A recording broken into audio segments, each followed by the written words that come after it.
Hello दोस्तों, जय हिंद। स्वागत है आपका आपके अपने YouTube channel citizen judicial classes में। मैं एडवोकेट शाह फैजल आज आपके साथ डिस्कस करता हूं धर्म की स्वतंत्रता। अपने धर्म को मानने, प्रचार करने, प्रसार करने का प्रत्येक व्यक्ति को अधिकार है। ये संविधान इजाजत देता है अपने धर्म को मानने की। धर्म को मानने में कौन कौन सी चीजें आती हैं हम इसे पढ़ेंगे। चलिए शुरू करता हूं। देखिए मेरी वीडियो शुरू करने से पहले हमेशा की तरह आपसे अपील, मेरी वीडियो को लाइक और सब्सक्राइब कीजिएगा दोस्तों। धन्यवाद। एक और इन्फॉर्मेशन मैं आपको देना चाहूंगा, मेरा ये channel citizen judicial classes play store पर अवेलेबल है। आप इसे वहां से डाउनलोड कर सकते हैं। यहाँ पर मैंने लॉ से रिलेटेड प्रत्येक सब्जेक्ट की लाइव क्लासेस की वीडियोस डाल रखी हैं और नोट्स डाल रखे हैं प्रत्येक सब्जेक्ट के। आप उसे डाउनलोड कर सकते हैं और उससे फायदा उठा सकते हैं। आर्टिकल 25 में धर्म को इंग्लिश में देखिए रिलीजन माना गया है, अलग से कोई शब्द नहीं दिया गया, ठीक है। लेकिन हम जब इसकी प्रस्तावना पढ़ते हैं, प्रस्तावना हम क्या पढ़ते हैं? धर्म। वहां धर्म को क्या बना रखा है? फेथ। वहां धर्म के लिए फेथ शब्द का इस्तेमाल किया गया है। और जब आर्टिकल पढ़ रहे हैं तो आर्टिकल में रिलीजन शब्द का इस्तेमाल किया गया। क्यों ऐसा? क्यों ऐसा भेद किया गया? वहां फेथ विश्वास की बात की जा रही है, यहाँ रिलीजन की बात की जा रही है। शब्द तो हिंदी में एक ही है, धर्म। किसी के साथ भेदभाव नहीं किया जाएगा धर्म के आधार पर, ठीक है। प्रत्येक व्यक्ति को अपना धर्म माने, प्रचार करने की आजादी है। धार्मिक स्वतंत्रता दे रखी है। स्वतंत्रता कितने प्रकार की होती है? विचार, अभिव्यक्ति, विश्वास, धर्म और उपासना की स्वतंत्रता। वहां धर्म को फेथ के साथ जोड़ा गया है क्योंकि प्रस्तावना पूरे संविधान को बता रही है। और आर्टिकल 25 सिर्फ अपने धर्म को मानने की बात करता है, प्रचार प्रसार की बात करता है। किसको? रिलीजन को मानने की बात करता है। वहां विश्वास की बात की जा रही है, यहाँ रिलीजन की बात की जा रही है। प्रस्तावना में दोनों शब्द अलग अलग है, दौड़ गया। वहां प्रस्तावना में रिलीजन नहीं डालकर फेथ डाला गया और यहाँ रिलीजन डाला गया। अंतर समझ में आ गया? रिलीजन सिर्फ 25 तक सीमित है और फेथ पूरे संविधान को डिनोट कर रहा है। प्रत्येक व्यक्ति को अपने धर्म को मानने का अधिकार दिया गया है आर्टिकल 25 में। अपने धर्म को प्रचार करने का अधिकार दिया गया है आर्टिकल 25 में। अपने धर्म का प्रसार करने का अधिकार दिया गया। आप मंदिर बनाइए, मस्जिद बनाइए, गुरुद्वारे बनाइए, कोई नहीं रोक सकता आपको। मदरसे बनाइए, कोई नहीं रोक सकता। आप प्रचार भी कीजिए, प्रसार भी कीजिए, लेकिन 3 अपवाद इसी आर्टिकल में दे रखे हैं। क्या? लोक व्यवस्था, सदाचार और स्वास्थ्य के अधीन पब्लिक पॉलिसी के अधीन रहकर ही अपने धर्म का प्रचार प्रसार कर सकते हैं, अदरवाइज राज्य आपको रोक सकता है, ठीक। सदाचार, किसी के साथ भेदभाव ना किया जाए। सदाचार, गुड फेथ में आप चाहे नमाज पढ़िए, कोई दिक्कत नहीं है। गुड फेथ में अपने धर्म के लिए जागरण करिए, कोई दिक्कत नहीं है। मदरसों में नमाज पढ़िए, मदरसों में उर्दू अरबी पढ़ाया जाए, कोई दिक्कत नहीं है। सदाचार बना के रखिए, गुड फेथ में रहिए और स्वास्थ्य के दिन रहते हुए। जब कोरोना आया सारे मंदिर मस्जिद बंद कर दिए गए, गुरुद्वारे बंद कर दिए गए, चर्च बंद कर दिए गए। किसके दिन रहते हुए? स्वास्थ्य के दिन रहते हुए। अगर स्वास्थ्य पे प्रभाव पड़ रहा होगा इस मंदिर में जाने से, मस्जिद में जाने से ना, तो रोका जा सकता है, ठीक है। 3 अपवाद इसी के अंदर दे रखे हैं। लोक व्यवस्था, सदाचार और स्वास्थ्य के दिन रहते हुए आपको धर्म को प्रचार करने, प्रसार करने और मानने से रोका जा सकता है हमने, ठीक। धर्म को मानने में आप किसी भी धर्म को माने, कोई माने नहीं है आपको। मैं शाह फैसल में हिंदू हूं या मुस्लिम हूं मायने नहीं रखता। मैं अपने धर्म में नमाज भी पढ़ सकता हूं, मंदिर भी जा सकता हूं, कोई मुझे नहीं रोक सकता। अपने धर्म को मान रहा हूं। मैं अपने धर्म के बारे में अच्छी बातें आपको बता रहा हूं, मान सकता हूं। मैं हिंदू हूं, अपने धर्म के बारे में, सनातन धर्म के बारे में आपको कुछ समझा रहा हूं, तुम कर सकता हूं, मुझे कोई नहीं रोक सकता। क्यों कर रहे हो जी ऐसा आप? ठीक है। मैंने संस्कृत में PhD कर रखी है, मान के चलिए आप, ठीक है। संस्कृत का टीचर हूं मुस्लिम होते हुए, तो मुझे हिंदू बच्चों को पढ़ाने से भी नहीं रोका जा सकता। अगर कोई धार्मिक संस्थाएं अपने क्रियाकलाप का निर्बंधन करती हैं, ट्रस्टीज हैं, जैसे वक्फ बोर्ड अपना ट्रस्ट बनाता है, तो राज्य उसकी हेल्प भी करता है, ठीक है। आप देखते हैं मदरसों में जो पढ़ाए जाते हैं, संस्कृत में जो पढ़ाए जाते हैं, मठ में पढ़ाए जाते हैं, संस्कृत पढ़ाए जाते हैं, सबकी टीचर्स सैलरी मिलती है।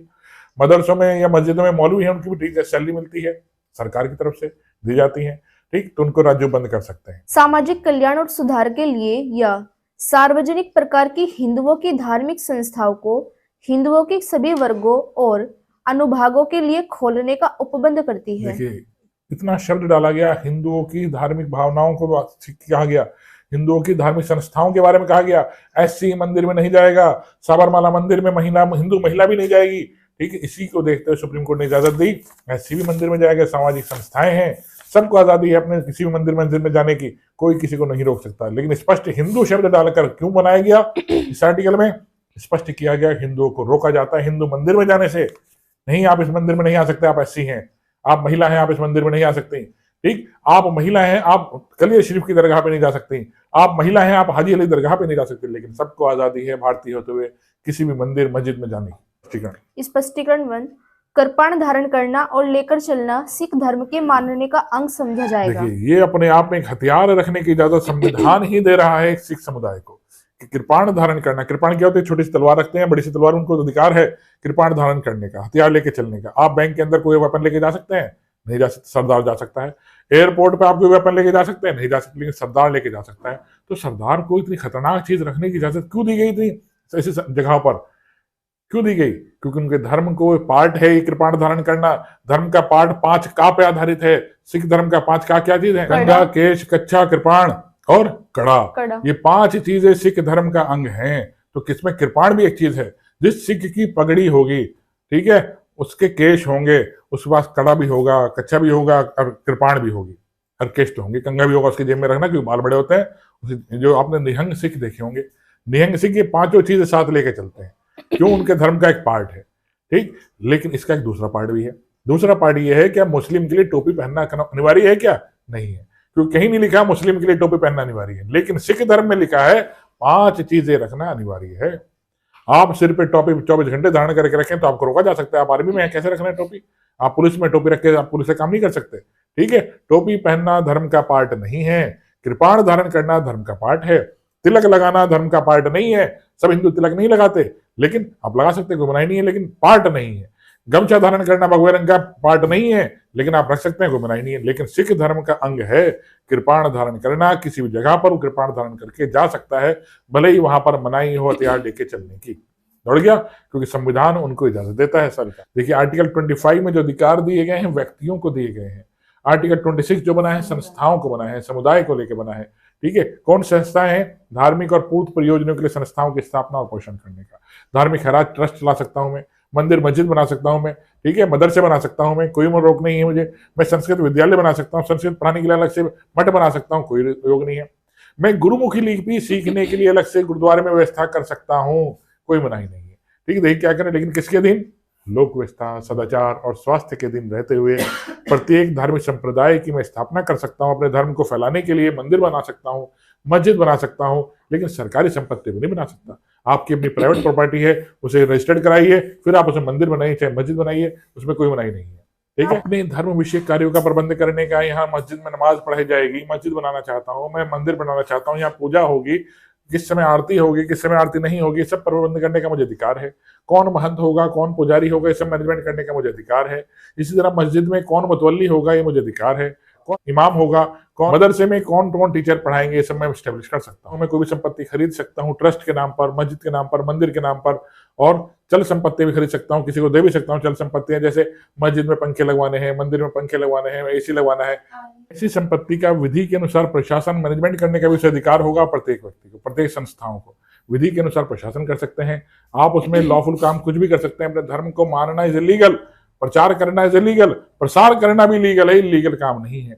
तो उसके लिए मैं संस्कृत विद्यालय बनाऊं, उसके लिए मदरसे बनाऊं, कोई मुझे नहीं रोक सकता। अलीगढ़ मुस्लिम यूनिवर्सिटी एक धार्मिक संस्था है या एक चैरिटेबल ट्रस्ट है, या फिर वो एक संस्था है जिसमें सिर्फ पढ़ाइयां की जाती हैं, शिक्षण संस्थान है? क्या है वो? चैरिटेबल ट्रस्ट नहीं है, धार्मिक संस्था नहीं है, वो एक शिक्षण संस्थान है जो बनाया गया था किसके द्वारा? किसके द्वारा? सर सैयद अहमद खान द्वारा। मैं हिंदू होते हुए मस्जिद में पर्ची कटा सकता हूँ, मैं मुस्लिम होते हुए मंदिर में जाके किसी धार्मिक संस्था में पर्ची कटवा सकता हूँ, उसको पैसा दे सकता हूँ, ग्रांट दे सकता हूँ, कोई मुझे नहीं रोक सकता। आपने मंदिर में कैसे चढ़ा दिया, आपने मस्जिद में कैसे गुल्ला के पैसे डाल दिए, कोई नहीं रोक सकता। आपने मस्जिद की, मदरसे की पर्ची कैसे कटवा ली, कोई नहीं रोक सकता। आशा करता हूँ मेरी वीडियो समझ में आई होगी दोस्तों। आइए इसे लाइक और सब्सक्राइब कीजिएगा, और जो मेरा चैनल प्ले स्टोर पर है उसे डाउनलोड कर लीजिएगा और उससे फायदा उठाइएगा। जय हिंद दोस्तों, धन्यवाद।